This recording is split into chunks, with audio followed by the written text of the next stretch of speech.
Hello, everyone. Hope you're all doing well, all three of you. So, what's going on? Who do we have here? We have Miami Soldier is here. Says hi, hello there. And who else is here? Say hello. Don't be shy. I won't bite. Come on, sprech. Write your questions.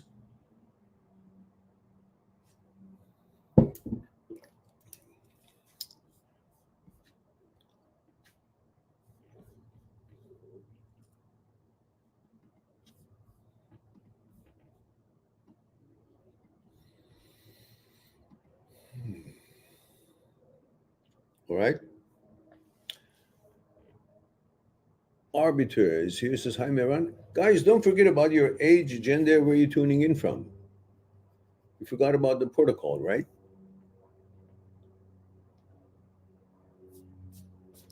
Did I just spill some tea on myself?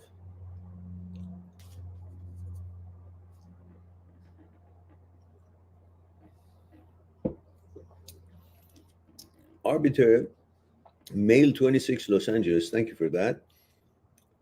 Says, I have sensory motor OCD and frequently have intrusive thoughts about fears of choking on food. Do you have advice for this specific subtype of OCD? Well, the choking food, you probably have had some bad experience of choking on some food earlier.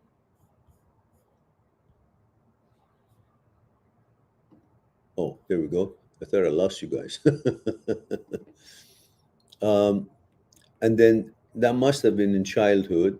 You get so frightened that every time you eat now, you're wondering if that is going to be happening because the trigger for that is eating food. But now, if you chew more and have something soft, such as some tea, warm tea, with your food, and by the time you really chew it well and have a little bit of that liquid tea in your mouth, you will see that it's going in easy, and the spasm here won't happen because it's warm and it's already chewed well. And therefore, through repetitious of carefully doing this over and over, the neuroplasticity changes the trigger, the memory of eating, because that was a traumatic event. If that's the case, if that is actually what happened, you must have choked at one time that it really frightened you. And then now it triggers. But once you continuously make sure that it's a good experience of eating food, paying fully attention to your eating mindfulness when you're eating rather than thinking about other challenges or things in life while you're eating. And then when you have some tea, warm tea, or some liquid, not cold, but warm, so it will help the going through the esophagus, you will change this feeling to a good experience, and that will not be a problem anymore. You got to rewire the brain from this happening. Um, Hang on.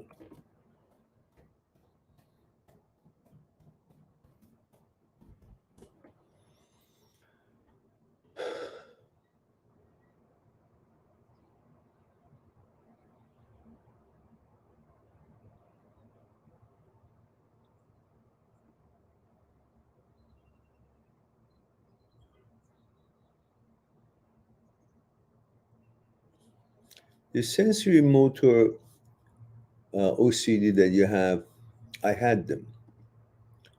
I had them. I believe that's the same thing. Very much aware of what this movement of certain part of my body, like my elbow or knee, back. My glitch was very concerned about knee and the back. And I had known then it's gone now. But then when I was going through it, which was a long time, was because it was tagging along with my responsibility OCD and other reasons for it, which I will explain. The responsibility OCD started it because I wanted to be available for my family, for my son to be able to play with him, run around, and be the father that I wanted to be, and fit, play tennis with him, martial arts, and be available to protect my family. So my physical fitness and ability was very important to me for me being able to fulfill and provide that responsibility, take care of the responsibilities that I had, which included all things: working, playing, and being there for them, protecting everything. So that was the beginning of it. Then it moved into, well, if my back, something happens to it, then I won't be able to be available or play or be protective. I wanted to be strong and to be able to fulfill my role as a father, as a husband, as whatever it is that I was supposed to perform, as a guardian and a soldier, so to speak, in my own mind. Um, so that was the main reason for it that started. Then, of course, I loved women, and I loved to be at my heights of fitness, to be able to, you know, be the man that my woman would enjoy. So in that way, if my back or knee or some kind of a feeling of something is wrong physically, uh, or emotion I would do, and it would feel something, I was, oh, what did that do to my spine? What did that do to my knee? Would I still be able to be the kind of man and powerful and whatever could, serve my woman and all that in different ways? So all these were thought based. There was nothing wrong anywhere as far as the knee or the back or any movement. But I became so aware of all these to protect myself in order to be able to serve and protect and do my duties as in all capacities that I felt I have duties to perform, whether it was my own personal relationships or pleasure that I wanted to be at the top of the game, or was it the regular responsibilities that everyone has at life for providing, working, or my own ability to play sports and enjoy, which I always did, or being able to be available in all aspects of life for my family and so on. So these were some of the things. And the way I actually got over that, if that is what you identify with, uh, I didn't know any of this stuff that I know now. This is talking about 20, I don't know, 30 years ago, 20, so 25 years ago or more. And I dealt with it by examining every move that I did one more time in the same way to see if it would actually harm my bone structure or muscle structure or tendons or anything that could cause a hindrance to my physical fitness. So to the point that I would go research and see the anatomy of human beings, see the natural movement of the joints and that particular part of the body, and what is protecting it and what could cause it, and would find all these things. So I set out for a 2 year, it took me 2 years to rewire my whole brain in regards to, through understanding and researching the natural and safe movements and the limits of movements, natural movements of each joint. And so once I got that information, the information brought about clarity from all these worries. So no longer I worried about, at least not that much, maybe minuscule amount as the time passed by. And then the brain was rewired to the point that, and then combination of gym workout and becoming stronger, the confidence went up, and all that faded away. And then I became balanced again in my own way. Even though at that time it wasn't so much of a hindrance, it was concern, but kind of nobody knew it, while it could be visible, and they could see it and they could find out. So it was affecting, without me my knowledge, it was actually not being a good role model by being so concerned about things that is just natural way of the movements, and that had caused that concern, which could affect your loved ones, as you are being a negative role model in the confidence level of health and fitness and ability to do things rather than being so cautious, which is a negative. The balance of it would be good, but not to the point that it would become a negative influence. So I hope that is something that would be helpful to you. Facts of today says, hey, Mehran. Hey, facts of today. Where is your credentials as far as age, gender, where you tuning in from, if you will? Remember our code of conduct. And he says, hey, Mehran, we don't have to go to the therapy and all right. I'm trying to get better by 1% every day, and it kind of helps.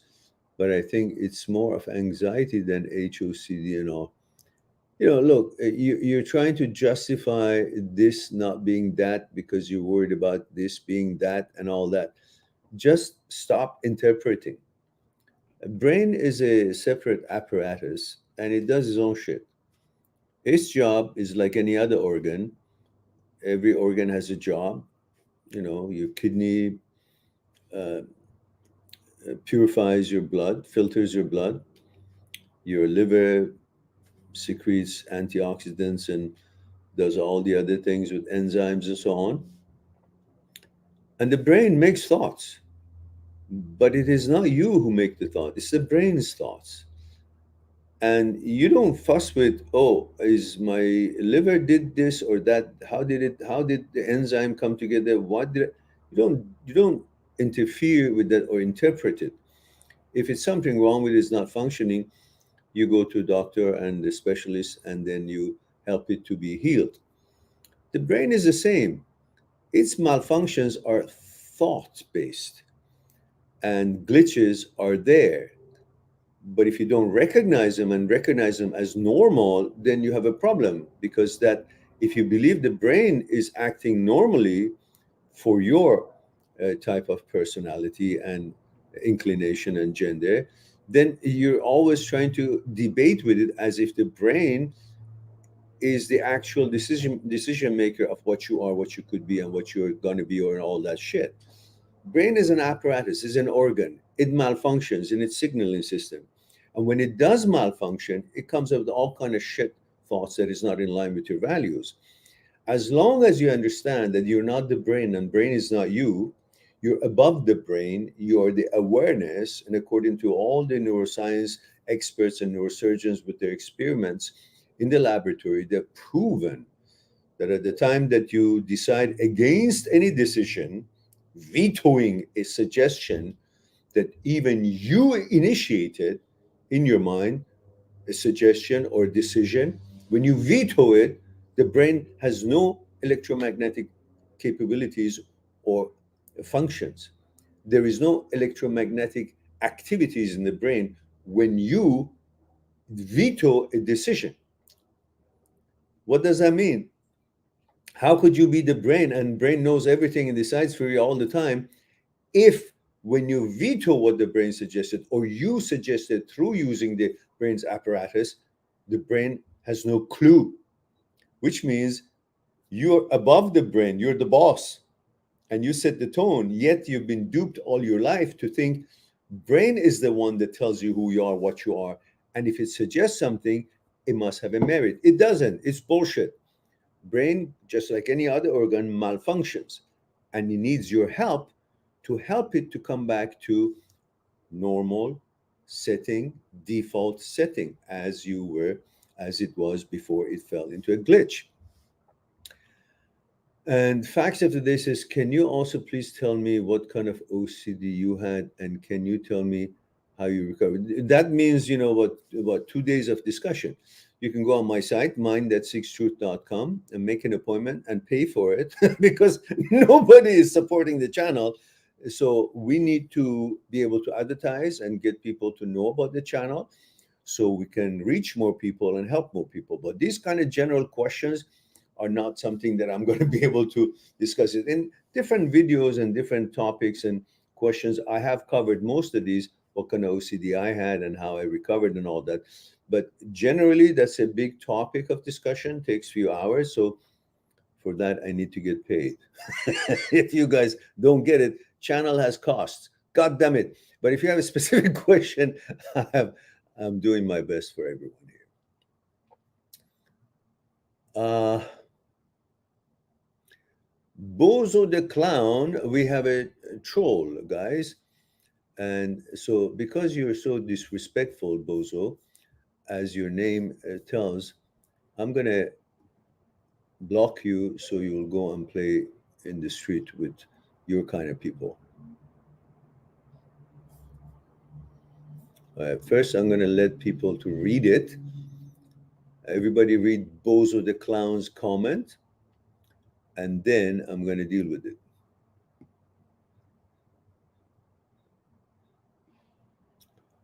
Okay, so if everybody has read it, just put a 1, so I know you've read it. Then I'm going to get rid of this commentator, so to speak.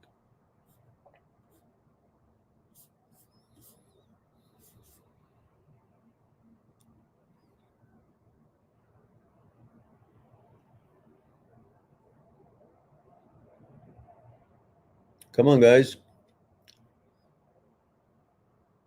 All right. All right. I'm going to kick him out. And he probably comes back with another kind of rhetoric and different screen name. We didn't have trolls for a long time, but I guess they're losers now and then here show up. All right. Now, getting back to our.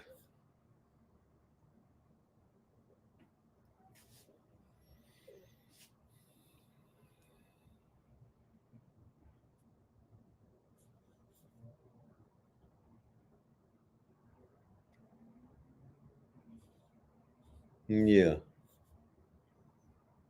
Facts of today. Yeah, don't worry about any of these thought-based things. Rolling on is here, says hello, Miran. Hello there. Stephen is here, says hello, Miran. Hello, Stephen. Yeah, you're right, Stephen. It was a troll. But we didn't have him for a long time. All right. What else do we have? We have Ash Drums is here. Male 35 UK. Very good.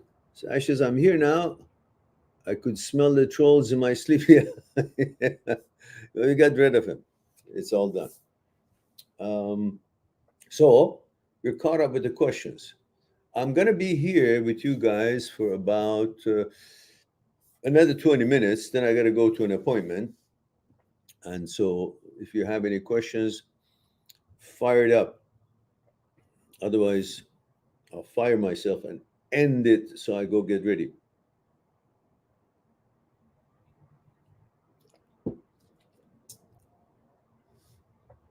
Stephen, and thank you for your question. I got it. I will respond to it sometime tonight because I'll go to an appointment for a different appointment, and then I go see my mother, and I'll go to the gym, and then after that, late at night, I'll probably come home. I gotta come home. I gotta eat, so and I'll check the and I'll answer the question. Yeah.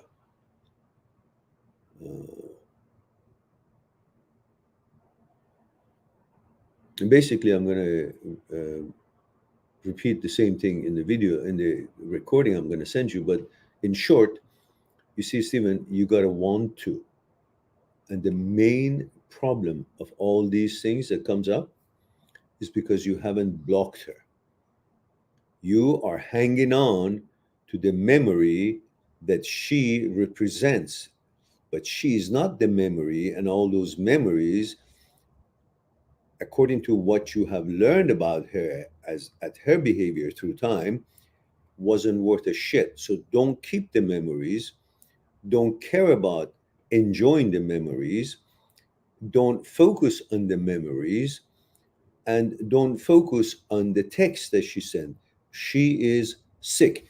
I cannot help you if you don't take my advice when it's a good advice. I've asked you, told you, recommended long time ago to block this bitch, and you're not doing it. So you get triggered. We're men. We are the way we are built. We love women, and they text us, and it resonates sex and comfort and cuddling and all what we like about a woman, and it makes you miss her. But what you miss is a feeling that you had. That's what you're missing. But because that feeling was instigated by this person, personality, persona, you think you're missing her. And the text will create that, and then you think you're missing her. You don't miss her. You miss that relationship type feeling that you want. You got to get that feeling from a different source. For example, you don't miss a certain exact bread that is made in that bakery when there are so many better breads and the same kind of quality of bread is made in other bakeries. So you don't miss the bakery, you miss the bread. So you don't have to, every time you smell the bread, remember that bakery. You remember the bread and go to another bakery, buy that bread. Missing a feeling is like missing the bread. You're not missing the bakery. You shouldn't be focusing about the bakery or the people who are working in there. You should be focusing on the bread. And that bread is available in other bakeries, even better. So you want that feeling, not her, because she was not a good custodian of that feeling that you had entrusted in her and offering your whatever you could offer to her. She couldn't take care of it. Therefore, she's not qualified to have your business. Like when you went to buy the bread, the bakery cheated you out of money or overcharged you, or it was whatever it was. It didn't take care of your business, so you take your business somewhere else. So she didn't take care of your emotions, so you take your emotion, offer it somewhere else. And that emotion can be created from other sources. That's what you should be thinking, but you don't. You don't block her. You wait for her to shove something up your ass, and then triggers you. You remember the good time. Who wouldn't remember the good time? The best of us would remember the good time. But the good time, at the good time of her behavior and relationship and treating you, was an anomaly, was not continuous. And that's why she's not there anymore. And that feeling and memory of the good time is not a representation of her character, personality, and reliability. Therefore, you should separate the two and block her and go about your business. I think that's all I wanted to say that in that video. Now you have it. So fuck you. You just got it. Okay, that's done. I mean, what do you expect to get for $10? It's even more than that. Okay. So you can listen to this over and over. I'll upload it. God damn it. All right. Now, Stephen, you ask me, why do you ask me if she's really crazy? Don't you think she's a crazy bitch? Don't you? I mean, you know the text came through you. Go buy a cake and candles because, and then hug the puppy for her. These are subliminal messages for a narcissistic motherfucker who's playing with your head. Whether she knows it or not doesn't matter. You should know it. That accidentally or purposely, this kind of behavior is programming you and putting you in the jeopardy, emotional jeopardy. Get yourself out of it. And only you can do it if you want to get out of it. But if you're so weak and pussy whipped that you're willing to any pussy to come and shit on your head, then this is how you're going to be lingering there for a year and not be able to have socialization and enjoying the amazing women that are out there. Huh? That's all you wanted to hear? Well, there it is. I'm not so kind to you anymore because I want to kick your ass, get you out of this mud that you've been parked your car and sitting and sobbing once in a while and so easily manipulated. All right. Having said that,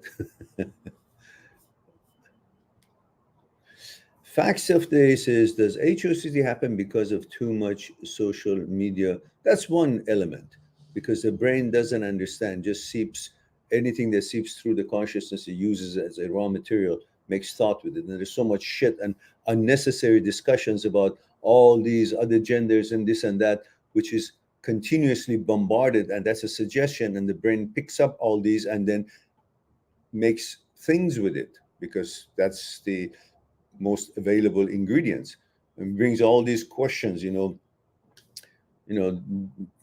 people being naked and dancing in front of the kids. I don't care what gender they are, that's wrong anyhow. So how could it be okay if they are drag, and it's not okay if they are heterosexuals? It's not okay in any case. So it's all that stuff is just confusing the kids and making discussion topics of discussion for the adults. So that continuation of that bullshit is going to have the brain go into coming up with thoughts that is not in line with most people's values. And so you got to be aware of that.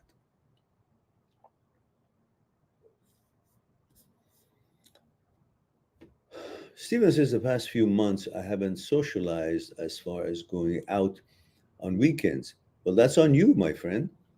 That's on you. It's like saying, well, I've been sick and I didn't want to eat, so I didn't. Now I'm almost dying because I didn't eat from malnutrition. I'm dying. Well, that's on you. What do when you're sick and you don't want to eat? You force feed yourself. You purposely make sure you find a way to eat something, because you know that's detrimental for your survival and health. Same thing here. After breakup, when the time is right, it's time to go out and mingle, because by interacting with other women, you can see the beauty and quality that is in there that you had never seen from this bitch. And then you change your opinion about women to better, because there's so many amazing women out there.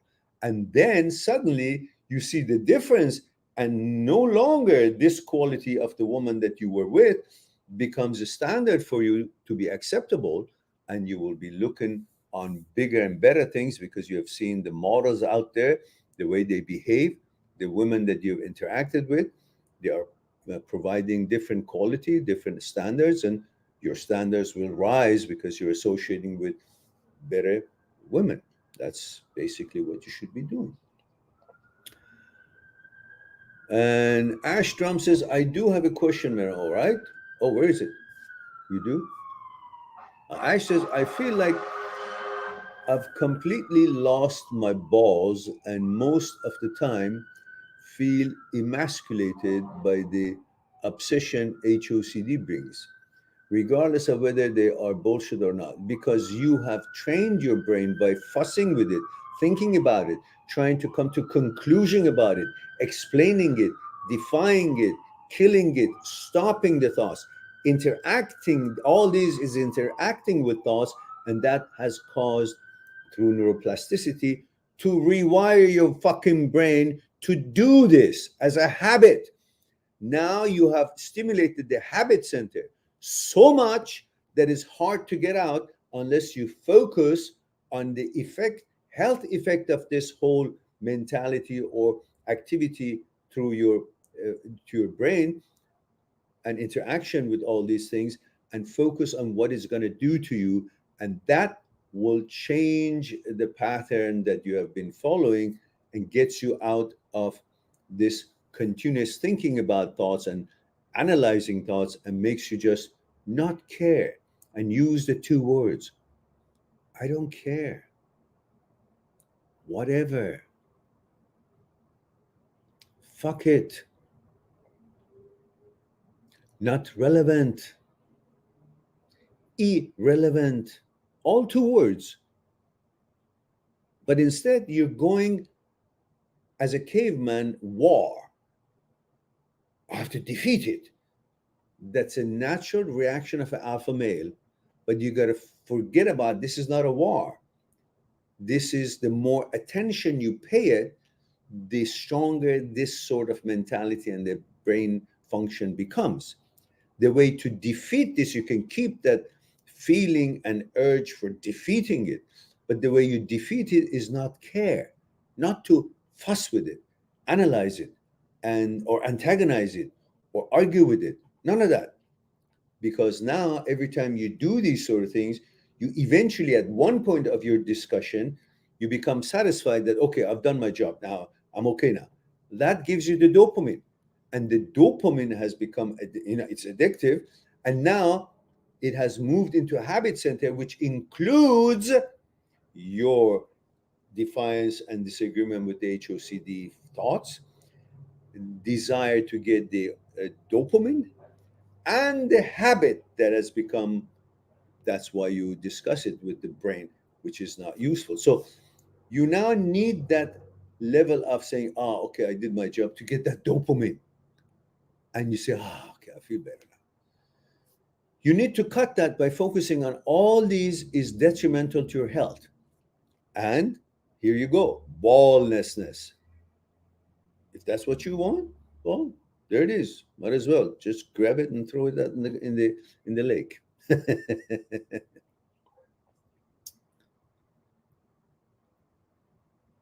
And he says there was another question above the question I just replied. All right, let's go there. He says, yeah, Mehran, why do you think I keep putting off dates with women all the time? Because you're a perfectionist. You want to deal with this first to go there. But it's like saying, I want to clean this water before I take a shower with it, while if you just add something else to it, it can desiccate, it can get all the dirt out of the water automatically. It's like saying, I want to clean the water before I mix these two ingredients, while mixing the ingredients into water automatically cleans the water. I think that's a better analogy. So you say, I won't go out until I deal with this thing, while going out will deal with this thing, because it will put you in a different set of focus, and it refocuses your energy to something positive that you actually like. And then eventually the brain revalues the whole thing and less pays attention to this. So these are the mechanisms that unfortunately you're not following. There's plenty of opportunity to set things up, but I keep avoiding it now. Before HOCD, I was meeting dates all the time. That's exactly why. Perfectionism makes you want to deal with one thing to go to another thing. But dealing with that other thing, which is dating, is actually what's going to cleanse and clean up and help with the management of the HOCD. So if you really want results, stop the perfectionism and get the results. Be practical. And that could help tremendously on your way.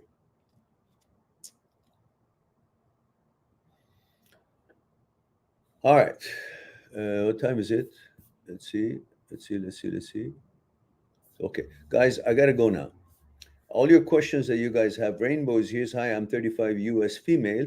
Okay, we'll answer one female's question because she gets priority. Here it is. Priorities. Why? Because this is my show. Women get priority. And she says, I went on a blind date with this male. He seemed like a very attractive man in general. Since I have a lot of experience, I was able to notice that vibe right away. But I'm waiting.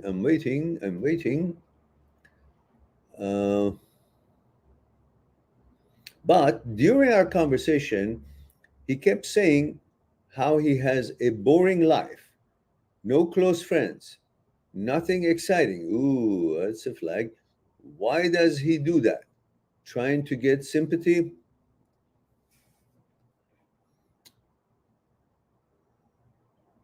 I think he's trying to put yourself in a position of having to please him. In other words, you feel you want to be different from whatever has caused him to feel there's no excitement. So I have to be the excitement. So it gives you a homework, whether he knows what he's doing or not, whether he's a narcissist or not, whether it's planned or not. That is what the result of it will be in your head. Because naturally you think the guy is good looking. So you kind of have a propensity or gravitation to see what this relationship will entail. In order to see that through to a certain point, at least, you're going to listen to what his needs are. So he's giving you homework, and you're going to figure out from his discussion, oh, he's lonely, so I got to pay more attention to him. So he doesn't have good friends, so I got to be a good friend. It's not, he doesn't have fun, so maybe, so anyhow, he's putting you in a position to comply to his wishes rather than you simply expecting him to perform in a certain way as far as behavior is concerned and bring certain kind of a balance into the relationship. But he's already telling you he expects you to serve him or bring happiness to him. If two people get, did I say if two people get together and they each hoping that the other one will bring them happiness, then that's a fucked up relationship to begin with, and it's doomed. It's facing for disaster. Why? Because you got to be happy first to then get into a relationship and then bring happiness, both of you, into that relationship, but independently being able to create that tranquility, contentment, happiness, rather than making the other person responsible for your happiness. You could be complementing each other in many aspects of life and responsibilities and so on that you will share, but not to the point that you will wait for the other ones and the other ones' services or amusement will bring you happiness and change your mood. You got to take care of those shit first, and then go into the relationship. So this guy apparently is hoping you, Rainbow, to do it for him. Bring happiness to him.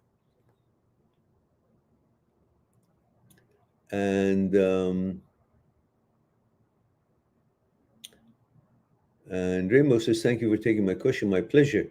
And Rainbow says he asked me out a second date, and he says, "Oh, so he's a pro. Any suggestions on how to act on the second date?" No, on the second date, just see how he performs. If he's a gentleman, if he's caring about what your needs are, if he's paying attention to a lady that he's going on date with, second date. I mean, for me, when I go on a date, when the date is done and I'm about to take her home, if it's in my car, when I get out, when I deliver her to her home, I get out to greet her or thank her for the date, there would be a small bouquet of flower I would like to present to her. If he hasn't done that at the first time, which I don't think he has, the second date, there should be some kind of a gesture of gentlemanship. He should have some bouquet of flower for you. At least this time is a second date. So at the beginning, would you propose? Because it says, "Thank you for taking a second date with me." And that would be very nice setup for beginning of the second date. If he didn't, well, he's not thinking right. If he did it at the end, still okay. But that's what you should be expect. You shouldn't be expecting yourself to go and entertain him. This feeling of pleasure, that this feeling of pressure, that you should be complying to his laundry list of the last time, that he's lonely, doesn't have good friends, it is not fun, exciting, and all that. So you feel like you got to do things to change his mind about you. No, you go there, don't be defiant, be fine and pleasant, and enjoy if he does something enjoyable. But if it's doom and gloom, say, you know, I don't think you're ready for a relationship, because it seems to me that you're hoping that I would have the answer to your lack of excitements or not good friends and so on. And that would put hindrance on the relationship. You should be able to have that taken care of by yourself. And I would have to have taken care of all those things by myself. And we would bring him to bring a better atmosphere for development of this friendship. So just go in there without any expectations. Give him another chance to maybe see how he behaves this time. If it's again this kind of a lack of energy or initiative to come up with certain kind of excitement or certain kind of plan or certain kind of suggestions that would meet your expectations as well, by considering what you would need. If he's not attending to your need, listen, I understand that after two people get to know each other, women and men both should be attentive to each other. But at the beginning, it's just nice to be able to cater to woman's needs and see what makes her comfortable. If he does that, then give him the third date. If he doesn't, he's being an ass, just thinking about what he expects, and he's being a baby. Don't waste your time. I don't care how good looking he is. Fuck it. All right. And if he hasn't done any of that, that means he's not really cultured. And if you don't expect that from him, then that's okay. But if you're disappointed that he didn't do that, then maybe you're just selling yourself short, not expecting much, and being dazzled like men are dazzled by the look of the girl. When we see a pretty girl, we kind of lose sight of all the qualification and expectations that we have. And that's not right. That's why we get all fucked up so many times. She's got the high heels, she's got the all dude up thing, and we just suddenly think she's got all the other credentials that we expect. But they don't. You got to qualify their mentality, inner psyche, and see who they are, what their outlook to life and energy level is. Now, so don't be dazzled by his looks if he's that good looking, because the good looks is not going to be the foundation for any good relationship. It's just going to be bullshit. So you will be the judge of that. And Rainbow says, thank you, sir. You're quite welcome. Now, guys, I know there's a lot more questions here. I'm sorry. You guys know that you can always go on my site, www, all the W's, mind that seeks truth.com,